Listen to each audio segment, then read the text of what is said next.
আসসালামু আলাইকুম রহমতুল্লাহ বরকাতু। আলহামদুলিল্লাহ আমরা হচ্ছে আল্লাহ সুবহানাহু ওয়া তাআলার আসমাউল হুসনা বা ৯৯টি পবিত্র নামের আজকে ১০ম পর্বে আছি। তো আজকে আল্লাহ সুবহানাহু ওয়া তাআলার যে ১০ম নামটি সেটি হচ্ছে আল মুতাকাব্বির। আল মুতাকাব্বির নামটি অর্থ অত্যন্ত গভীর। তিনি হচ্ছে অতি মহিমান্বিত এবং হচ্ছে দ্য ডমিন্যান্ট ফিগার। তো আমরা এই দুনিয়াতে হচ্ছে আসলে অনেকেই আ ছোটখাটো অনেক বিষয় নিয়ে খুব বেশি অহংকার করে থাকি। যে আমার একটা ভালো চাকরি আছে, আমি একটা ভালো পজিশনে আছি, আমার একটা বাড়ি আছে, গাড়ি আছে বা হচ্ছে আমার কয়েকটা ফ্ল্যাট আছে। বা হচ্ছে আমার দেশের বাইরে হচ্ছে একটা সেকেন্ড হোম আছে। তো অনেক কিছু বিষয় থাকে। ছোটখাটো আমরা আমাদের সামাজিক অবস্থান থেকে আমরা ছোটখাটো বিষয় নিয়েও হচ্ছে অনেক অহংকারের ভিতরে হচ্ছে থাকি। যেখানে কিনা নবী করিম সাল্লাল্লাহু আলাইহি ওয়াসাল্লামের হচ্ছে স্পষ্ট হাদিস যে যার অন্তরে অনুপরিমাণ আ হচ্ছে অহংকার থাকবে সে হচ্ছে ব্যক্তি হচ্ছে জান্নাতে প্রবেশ করতে পারবে না। তো কত বড় হচ্ছে একটা ঘটনা, কত বড় হচ্ছে একটা কথা বা কত বড় হচ্ছে একটা নির্দেশনা যে আ অনুপরিমাণ মানে ছোট্ট ক্ষুদ্র, হ্যাঁ? হয়তোবা ধরেন আমি আঙ্গুল দিয়েও হয়তোবা ধরেন ধরতে পারব না এরকম একটা অহংকার। তো এর কারণটা কি? এর কারণটা আসলে এই নামটা চিন্তা করলেই বোঝা যায় যে যিনি হচ্ছে আল মুতাকাব্বির, যিনি মহিমান্বিত। আমরা যদি সৃষ্টির দিকে হচ্ছে তাকাই, তো মানে খুবই অবাক হইতে হয় যে এত সুনিপুণভাবে, এত সুশৃঙ্খলভাবে, এত নিয়ন্ত্রিতভাবে এই কাজগুলো হচ্ছে পরিচালিত হচ্ছে এবং এটা কি শুধু হচ্ছে নাকি না এর পিছনে হচ্ছে একটা বিশাল প্ল্যান হচ্ছে আছে। বা আমরা যে এই সময়টাতেই আমরা যারা এখন শুনছি, দেখছি, আমরা ইন্টারনেট হচ্ছে ব্যবহার করছি, আমরা খুব আপ টু ডেট হচ্ছে আমরা হচ্ছে নিত্য নতুন ডিভাইস ইউজ করছি। তো আমরা যে এই সময়টাতে আসলে এক্সিস্ট করতেছি, এটার পিছনেও কিন্তু হচ্ছে একটা আসলে নিশ্চয়ই আমরা একটা মহাপরিকল্পনারই হচ্ছে ফল। আমি হয়তোবা জানি না। আমি হয়তোবা এখন আইডেন্টিফাই করতে পারি নাই। আমি বা আপনি আমরা কেউ হয়তোবা বুঝতে পারছি না যে আম আমরা আমাদের আসলে লক্ষ্যটা কি? বা আমাদেরকে কেনই বা পাঠানো হইল? তো আমাদেরকে পাঠানোর পিছনে নিশ্চয়ই একটা মহাপরিকল্পনাই হচ্ছে আছে। আমি আমার জায়গা থেকে নিশ্চয়ই হচ্ছে কোনো না কোনোভাবে একটা পারপাস সার্ভ করছি। যেই পারপাসটার জন্যই হচ্ছে আমি আজকে এখানে। আমরা আজকে এক্সিস্ট করতেছি। আমাদের যখন হচ্ছে আসলে পারপাস ফুরায় যাবে, আল্লাহ সুবহানাহু ওয়া তাআলা যখন হচ্ছে ডাক দিবে তখন আসলে চলে যেতে হবে আমাদেরকে। তো এই যে এই সুনিপুণভাবে সবকিছু পরিচালনা হওয়ার আমরা মানে আরো যদি বৃহৎভাবে যদি হচ্ছে দেখি যে আম যে প্রতিটা জীব এবং হচ্ছে আসলে ইভেন জড় পদার্থ যেভাবে আ সুশৃঙ্খলভাবে আসলে চলছে যে একটা মনে হচ্ছে যেমন কেমন একটা মানে ফাইনেস্ট ক্রিয়েটর এটাকে আসলে খুব সুন্দরভাবে হচ্ছে চালাচ্ছে। যেখানে কোন ধরনের obstacles নাই। কোন ধরনের হচ্ছে বাধা নাই।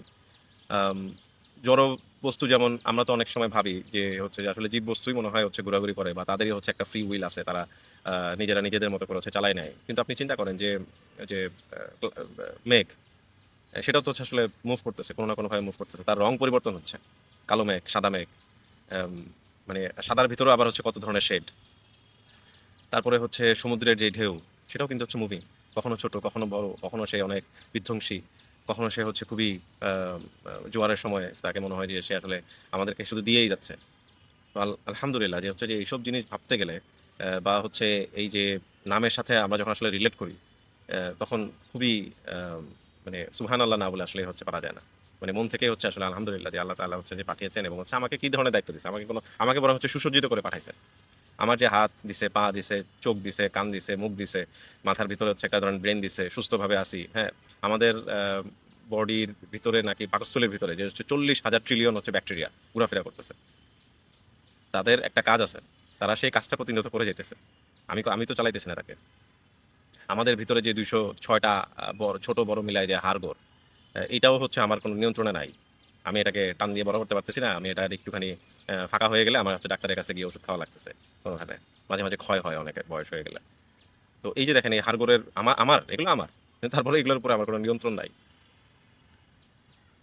তারপরে আমরা যদি আরো চিন্তা করি, আরেকটু বৃহৎভাবে যদি হচ্ছে চিন্তা করি যে পৃথিবী, যে হচ্ছে যে এই সারফেস লেভেল আমরা যেখানে হাঁটাচলা করি বা ইভেন অহংকার করি যেটার উপর দাঁড়ায় যেভাবে চলাফেরা করতেছি। এটা তো একটা ছোট্ট একটা থিন লেয়ার। কিন্তু এর ভিতরে যে, যে গলিত হচ্ছে আসলে যে তপ্ত লাভা, যে পুরোটা জুড়েই হচ্ছে আছে। কিন্তু উপরটা কত হচ্ছে সুন্দর। কোথাও হচ্ছে সবুজ একদম সুশোভিত। অ্যামাজন বনের দিকে হচ্ছে তাকাইলে দেখা যায় কেমন সুশোভিত, খুব সুন্দর। তাই না? খুব সুন্দরভাবে হচ্ছে সবকিছু সাজিয়ে রাখছে মনে হয়, সুসজ্জিত। কোথাও হচ্ছে আবার মরু অঞ্চল। একেবারেই হচ্ছে মরুভূমি, বিরান, বিরান ভূমি। যেটা দেখলেও ভয় লাগে। আবার কোথাও হচ্ছে বরফে আচ্ছাদিত। একদম বরফে ঘেরা, বরফের পাহাড়। আমি যেতেও পারব না হয়তোবা। হাত দিয়ে আমি টাচ করতে পারব না হয়তোবা আমরা। ওটার জন্য আলাদাভাবে প্রোটেক্টিভ হচ্ছে টুলস করা লাগবে। ইকুইপমেন্ট থাকা লাগবে। আরেকটা জিনিস তারও বাইরে যদি হচ্ছে যাই, যে হচ্ছে পৃথিবীটা যে এই যে ঘুরতেছে, সুন্দরভাবে হচ্ছে ঘুরতেছে। আ কত কত ডিগ্রিতে যেন হচ্ছে ঘুরে? ৫.৩ বা এরকম। যে ডানে বা বামে আমি এক্সাক্টলি হচ্ছে জানি না। এটা যে হচ্ছে যে ঘুরছে, এ এইটা যদি হচ্ছে আসলে এই ঘূর্ণিটা যদি হচ্ছে বন্ধ হয়ে যায়, ধরেন সে সোজা যদি তার কক্ষপথেই চলতে থাকে, তাহলে কি হবে? তাহলে হচ্ছে যে আমাদের যে জলীয় বাষ্প সেগুলা গিয়ে হয়তোবা ধরেন ওই যে মরু অঞ্চলে গিয়ে হচ্ছে পড়বে এবং সেখানে বরফ হচ্ছে হয়ে যাবে। কিন্তু সেই বরফ হচ্ছে আসলে গলবে না। সেই বরফ যদি হচ্ছে না গলে তাহলে কি হবে? সেই বরফ যদি না গলে তাহলে হচ্ছে আমরা এই যে মিষ্টি পানির যে প্রবাহ, নদীর যে প্রবাহ, সমুদ্রের যে হচ্ছে প্রবাহ এগুলো হচ্ছে সব বন্ধ হয়ে যাবে। আমরা কোন ধরনের পানি পাবো না। এবং তখন কি হবে? পানি যদি হচ্ছে না ফ্লো হয় দেন হচ্ছে আপনার ভূগর্ভস্থ যে পানি, হচ্ছে ওই যে বললাম যে ভূগর্ভস্থ তো তার এমনিতে লাভা আছে, তার উপর তার সারফেস লেভেলে আবার হচ্ছে পানি আছে। সেই পানির হচ্ছে হাহাকার শুরু হবে। তখন সেটাও গরম হয়ে যাবে। তখন কি অবস্থাটা হবে? চিন্তা করেন কি অ্যামেজিং একটা ব্যাপার যে এই আল মুতাকাব্বির এই নামটা দিয়ে যে আল্লাহ সুবহানাহু ওয়া তাআলা যে হচ্ছে যে এই যে মহিমান্বিত আসলে উনি যে আসলেই মহিমান্বিত, উনি যে আসলে অহংকারের যোগ্য, যেখানে কিনা হচ্ছে আমার অহংকার করার কোনো সাজেই না। আমি একটা চুল, দাড়ি এগুলোই হচ্ছে গজাইতে পারব না কখনো, বাড়াইতে পারব না। আমার কোনো সামর্থ্য নাই। নিজেরে তো পারবোই না, আমি আরেকজনের তো পারব না। যেখানে আমাদের অহংকার করা হচ্ছে সাজেই না, অহংকার করার একমাত্র অধিকার হচ্ছে আল্লাহ সুবহানাহু ওয়া তাআলার। তিনি মহিমান্বিত, তিনি সুপ্রিম, দ্য ডমিন্যান্ট ফিগার। যিনি কিনা হচ্ছে এসব সবকিছুই কন্ট্রোল করছেন সুনিয়ন্ত্রিতভাবে, সুনিপুণভাবে। আলহামদুলিল্লাহ।